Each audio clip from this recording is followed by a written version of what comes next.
Good morning, guys. Trevor here with Life-Based Solutions for Fitness Friday. Super excited to be here with you again today.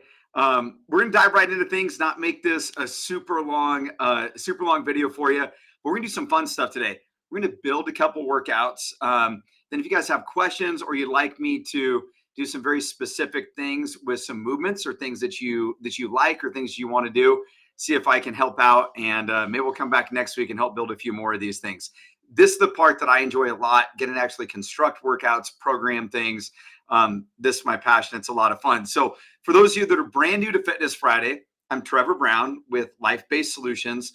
Life-Based Solutions is a nutrition software company and platform that's used in my own gym, in my own business, and by gyms all over the country and businesses all over the country alike to scale and run good quality nutrition programs. So that is where a lot of you know me is from Life-Based, but I've also been a CrossFit gym owner for the last 12 years. And so these Fridays when we get together, it's all about things fitness with maybe a little nutrition sprinkled in here and there. If you guys want to get a hold of me, just reach out to Trevor at lifebasedsolutions.com. Or of course, you can just go to lifebasedsolutions.com and check out our website. So if going back to what we've worked on in the weeks previous, we set goals. We talked about how to scale back workouts and how to start with just moving in general, things like just walking or jogging if we haven't been active at all. But I think we're at a point now where we can start to build some workouts, give you guys ways to wrap your head around fitness in maybe a more fun way other than, just jumping in a pool or on a bike or going out for walks. So let's do that this morning. I'm going to share a screen. We're going to hope this works. Share a screen with you. And all right. And then we're just going to construct a workout together here. So if you guys want to drop comments, by the way, you're more than welcome to do that. I'll get to answer those. But we're going to start by talking about a very simple workout. We're going to call this a triplet. So a triplet just means there are 3 movements involved, right? And we're going to talk through how we can meet any level of fitness from the very beginner that's never really done anything before, all the way up to the most advanced athlete that's been working out for years, right? And those movements that we're going to work with are squats, push-ups, and running, right? Now, don't go away from me if you don't like to run. Trust me, we're going to make this so that anybody can do it. So we've got a couple ways that we can design workouts. And this is some of the thought process that goes through my head when programming workouts for our gym. We have classes of, 5 to 10 people, all the way up to classes of sometimes 30 people or more. And fitness levels in all of those classes range from brand new people that have been a member at our gym for a week or two, who maybe haven't worked out in 20 or 30 years, all the way up to college athletes and advanced athletes, people competitive in CrossFit. So how in the world do we get, the 18-year-old college athlete to be able to work out right next to the 60 or 70-year-old man or woman, right next to our coaches, and everybody has a great time? They get an awesome workout, and everybody gets the same stimulus or feel for the workout. Well, I'm going to lend a little insight as to how we program and where that thought process is. So that's one theme that I want you to keep in mind is the stimulus or the feel for a workout. And by the way, I'll include these notes in the comments and even include a link to this Google Drive doc if you guys want to check it out and download it after our call here. So keeping the right stimulus in mind, we're going to work with squats, push-ups, and running. We've got a couple ways that we can prioritize workouts. We can either do them for task or for time. Now, a task priority workout means you've got a certain amount of work that we have to get done, and we really don't care how long it takes. Now, that being said, remember, we always want to get the right feel for the workout. So I don't want a workout to take me 10 minutes and then it take a brand new member at my gym 30 minutes. Either I didn't scale it back enough for them to get the right stimulus somewhere in that 10 to 15 minute window, or I made it way too easy on myself and I should have made it more difficult. So it took me closer to that 25 or 30 minute range, right? But task workouts mean we are prioritizing the work and we're going to get that done with whatever time frame, is allotted there or however long it takes. Time priority workouts mean we're going to set the time. So let's say we're going to work for 20 minutes, okay? And we're going to do as much work inside of that 20 minutes as we can. But we know that no matter what, I'm working for 20 minutes, you're working for 20 minutes. A brand new member at our gym's working for 20 minutes, and a top level elite athlete, they're also working for 20 minutes.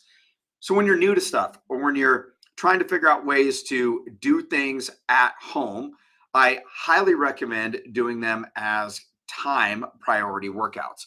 So that makes things just a little bit easier because you know how long you're going to do something. It's easier for us to get the same stimulus or feel. All right. So let's talk about how we can scale this workout back, organize it so that anybody can do it. All right. So first things first, what we need to do is we're going to start. We know that we're going to do a time priority workout. So let's just set that workout for 25 minutes. I want to clarify, this does not include any sort of warm up or stretching or getting sweaty. So we've dove into this before, but just make sure you're active, you're warmed up, your body temperature's up, you're moving, your heart rate's up a little bit, and we've stretched out before we start working out, right? So 25-minute, and we're going to call this an AMRAP, okay? AMRAP means as many rounds, okay, or reps as possible. So inside of 25 minutes, we're going to do as much work as we can. All right. So let's establish first, I like to think through this, what are some different movements that we can do that would kind of meet all levels of fitness, okay? Well, we're going to start with the squats, right? So let's start with the most advanced version of squats, and that would be doing a weighted squat in some sort of capacity. This could be with a barbell, this could be with a dumbbell or a kettlebell, could be wearing a weight vest. We're going to do a weighted squat in some capacity. That's kind of the most elite version, right? I think it's always easier to start from my standpoint with the most elite version and work our way backwards. So, all right, weighted squats. And then we just might have air squats. These are just done with your body weight, right? So we're not adding any external load. Your body becomes the load or the weight in which you're working with. Well, Trev, I'm brand new to this stuff. It hurts my knees. I haven't done squats. I don't know that I can get below parallel. What's another option? If you're brand new to this, we're going to do chair squats or bench squats. And so, those you can see me, I'm sitting in a chair, right? So I stand up. I'm just going to sit down in that chair and stand back up. So that's what I mean by chair squats.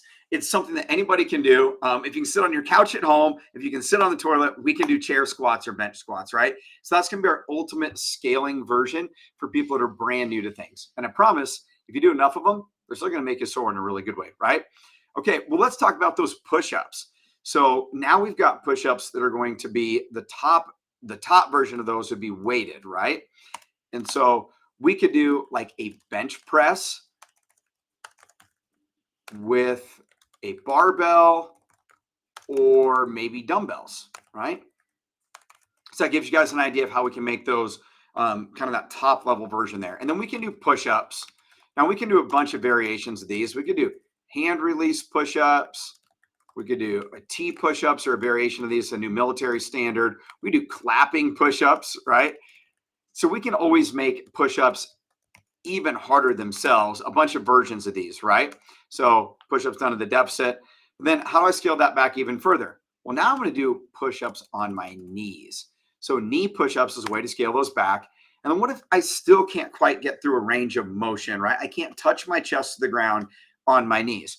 Well, now we can use a countertop, okay, or a wall and kind of stand at an incline, and we can do push-ups on that countertop or wall, okay? So we can scale these back infinitely.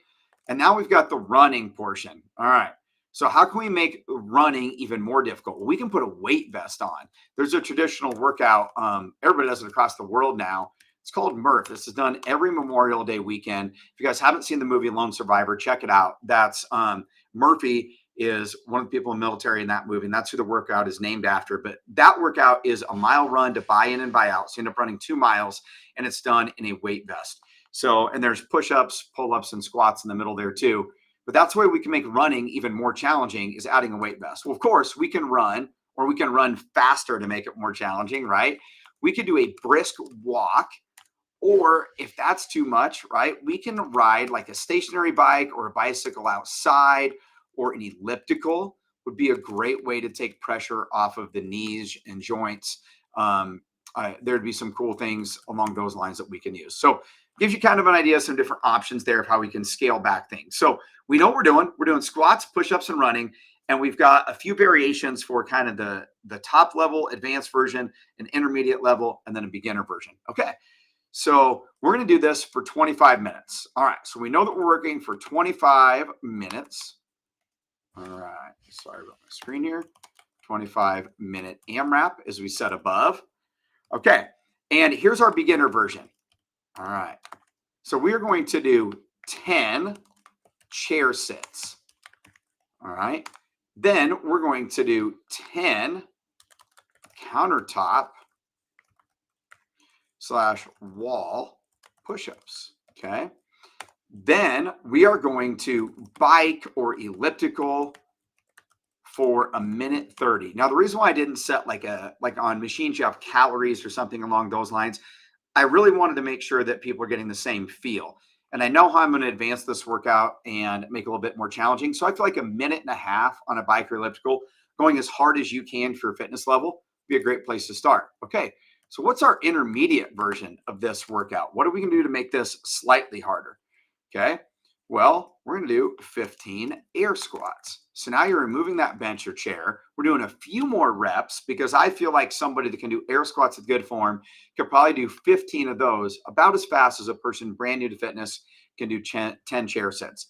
And then we're going to do 15 push-ups or knee push-ups, right? So either version would be acceptable in this case. Both are going to consider these intermediate. You're going through a full range of motion, but now we're going all the way down to the ground, right?